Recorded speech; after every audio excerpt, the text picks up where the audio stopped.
Hi guys, in today's video I am going to show you how you can post on Instagram.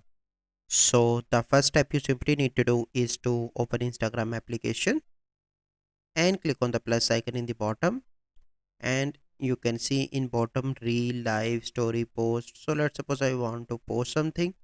So you simply need to select the post and click on next, and on the top you can see music option. Click on that. You can add any music to your post from here, and if you want you can change filter. So I'm going to select this one for example. Then you simply need to click on next. Here you can add caption, you can add location as well. If you want you can tag people as well, and here you can see an option to add music as well is also here. If you want you can add music from here. Once you complete that, you simply need to click on the share icon on the top right. So this is the complete process by which you can post on Instagram.